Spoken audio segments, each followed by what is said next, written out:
Bonjour, alors je vais continuer sur la question de l'empathie comme je l'avais proposé dans la première vidéo. Là, il va s'agir donc de voir ce que c'est un peu l'empathie, comment on peut l'utiliser avec les autres et comment on peut l'utiliser avec soi. Et d'abord, qu'est-ce que ça définit exactement? Il y a plusieurs définitions. Moi, celle qui me parle le plus en tout cas, c'est la capacité à mesurer ce qui est en train de se vivre, que ce soit chez soi ou chez l'autre. Quels sentiments il y a et rester avec ces sentiments, ne rien chercher à en faire de particulier, être juste là, présent pour ce qui est en train de se vivre. Voilà. Et ça donc on peut le faire pour soi-même et pour les autres. Ce que l'empathie n'est pas, et là je reprends un petit peu mes notes parce qu'il y a plusieurs choses qu'on a tendance à confondre, euh, ce n'est pas de la compassion. Où la compassion, il y aurait cette sensibilité à avoir une forme de pitié, euh, même si c'est pas aussi fort que ça, pour ce qu'est en train de vivre l'autre. On n'est pas dans ce domaine-là, on est dans la capacité de mesurer ce qui se joue chez l'autre. Ce n'est pas de l'altruisme euh, du tout, c'est l'idée de se nourrir d'abord soi, hein, dans cette histoire-là. Ce n'est pas de la bienveillance, et ce n'est pas de la sympathie où on serait en résonance avec ce que l'autre est en train de vivre, même si ça arrive parfois. On verra ensuite comment on peut gérer ça. Il s'agit dans cette qualité de présence qu'on va offrir à l'autre ou à soi, toujours pareil, hein, d'une attitude ouverte, curieuse, où on a la possibilité d'un accueil inconditionnel, quel que soit ce qu'une part de vous va exprimer ou ce que l'autre va dire. On peut mettre de côté les préjugés et les présupposés, hein, ce qu'on s'est raconté sur ce qui s'est passé. On a un intérêt sincère.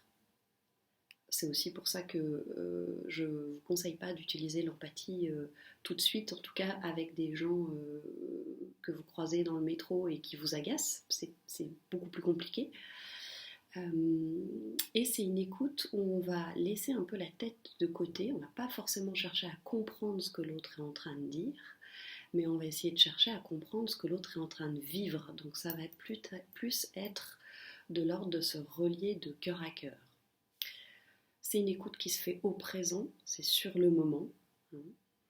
Et l'idée, c'est que je me mets au diapason, donc je ne raisonne pas avec, mais je me mets au diapason, j'écoute la tonalité sur laquelle l'autre est en train de vibrer.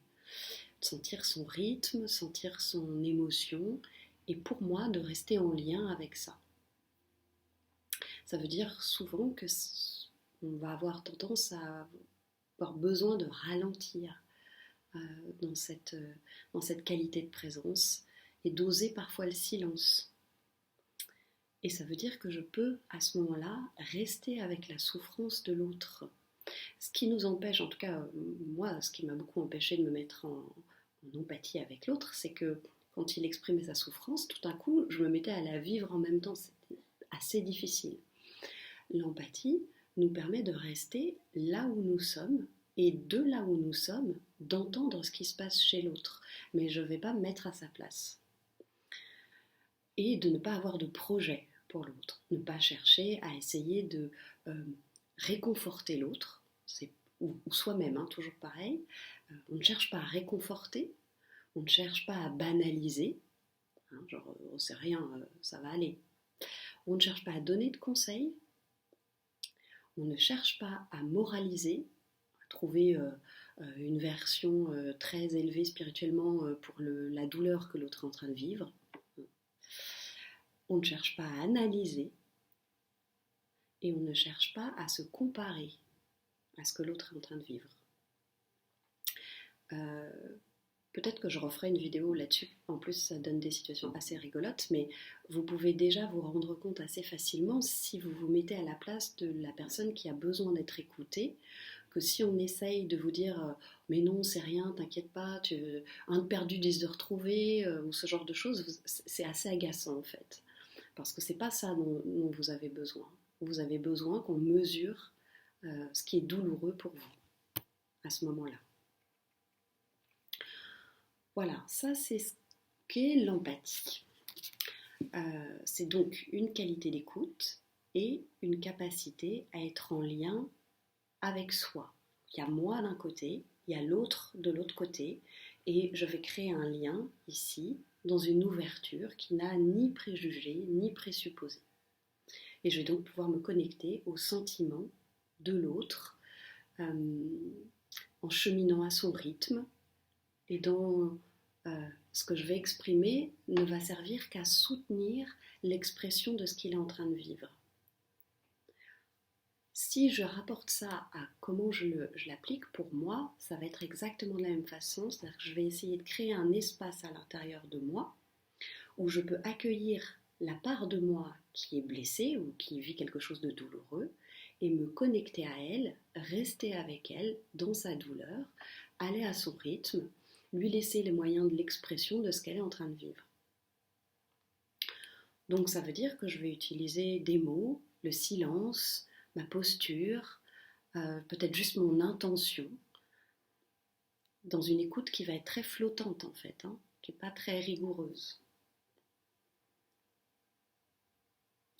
Les choses à penser, avant d'utiliser l'empathie, que ce soit pour vous ou pour les autres, c'est est-ce que vous êtes disponible? Est-ce que vous êtes à l'instant où ça se présente, dans cette posture dont j'ai parlé, là, d'accueil bienveillant, sans préjugés, tranquille? Ce qui n'est pas toujours le cas. Est-ce que j'ai la juste distance entre l'histoire qui se joue, là, la scène de théâtre de la vie, et l'émotion que ça a représenté pour moi? Si je suis complètement en train de mélanger les deux, et que je me sens concernée, que je veux prendre parti, ça va être compliqué. Est-ce que mon intention est claire? C'est-à-dire que je suis là pour être dans cette écoute, dans cette façon de me relier ou d'être en lien de cœur à cœur, et que je ne veux pas emmener l'autre quelque part, je ne veux pas le consoler, je ne veux pas l'aider, je ne veux pas trouver de solution pour lui. Et c'est la même chose quand on se le fait envers soi, quand c'est de l'auto-empathie. Est-ce que vous êtes sûr que vous n'êtes pas en train, c'est du vécu, d'ouvrir cet espace juste pour pouvoir passer à autre chose, par exemple, se dire, ok, là je vis un truc douloureux, bon, je sais comment il faut faire, je vais ouvrir cet espace, et puis on va vite passer à autre chose parce que là c'est vraiment pas confortable. Ça pourrait être une des raisons pour lesquelles l'auto-empathie ne fonctionnerait pas bien, par exemple. Quand il s'agit de l'autre, est-ce que j'ai la confiance que l'autre a les ressources pour trouver sa solution? Parce que c'est ça qui est un peu de magique aussi dans cette empathie, c'est que quand j'écoute l'autre dérouler ce qu'il a à dérouler, que je l'accompagne, c'est un peu comme sur un chemin, on est deux sur le chemin, que ce soit à l'intérieur de soi ou à l'extérieur, c'est pareil, on est deux sur le chemin, et je me mets à son rythme, j'avance à son rythme, je ne le pousse pas vers l'avant, je ne le retiens pas en arrière, je me colle à lui et je le laisse me guider. Ça veut dire que j'ai confiance que lui, il va peut-être faire des détours, mais il va quelque part. Et je le suis dans ce quelque part-là. Je ne vais pas aller lui indiquer une direction autre que celle sur laquelle il est en train de cheminer, même s'il ne le sait pas forcément.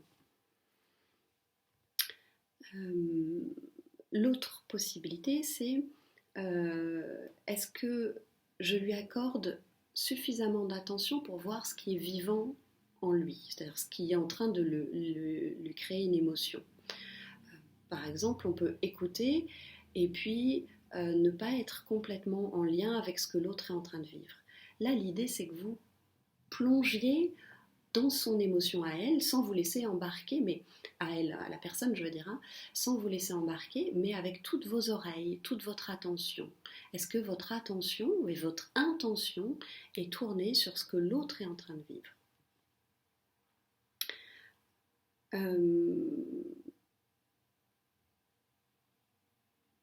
Et puis, il y a ces moments de silence. Il y a ces moments où on peut juste écouter le cœur de l'autre. Si vous l'avez déjà vécu, quand quelqu'un pleure, et parfois on n'a pas les mots. Il n'y a pas de mots à dire.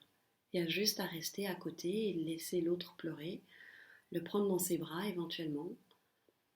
Et c'est juste une présence. Voilà, ça c'est pour ce qu'on peut donner comme définition de l'empathie, euh, de tout ce que ça requiert. Pour moi, c'est quelque chose qu'on a de manière innée à la naissance, hein, mais qui peut aussi se travailler. Il y a les deux. C'est un peu comme un muscle, ça s'entraîne en fait. Alors, ma première proposition, c'est de vous entraîner avec vous-même d'abord. Euh, mais c'est intéressant aussi d'essayer de le faire avec les autres, parce que en voyant les difficultés que vous pouvez rencontrer en vous mettant dans cette écoute avec les autres, vous allez vous rendre compte que ce sont les mêmes que vous avez vis-à-vis de vous-même. Ça vous renvoie à vous-même en fait, hein. Si vous vous chopez quand vous êtes en train d'écouter l'autre, à être complètement embarqué dans son récit, à vivre ce qu'il est en train de vivre, donc à être en sympathie pardon, et pas en empathie, bah, vous allez vous rendre compte que pour vous-même, quand vous allez vous faire de l'auto-empathie, vous aurez tendance à vous laisser embarquer aussi. Donc c'est intéressant, c'est un travail qui se nourrit dans les deux sens. Voilà, c'est tout pour aujourd'hui. Et puis, je ferai... Ah, peut-être que je vais la faire dans la foulée. Je vais vous faire une autre vidéo où ce sera vraiment le protocole de comment je fais pour me donner de l'empathie ou écouter quelqu'un qui a besoin d'empathie. Voilà, à bientôt!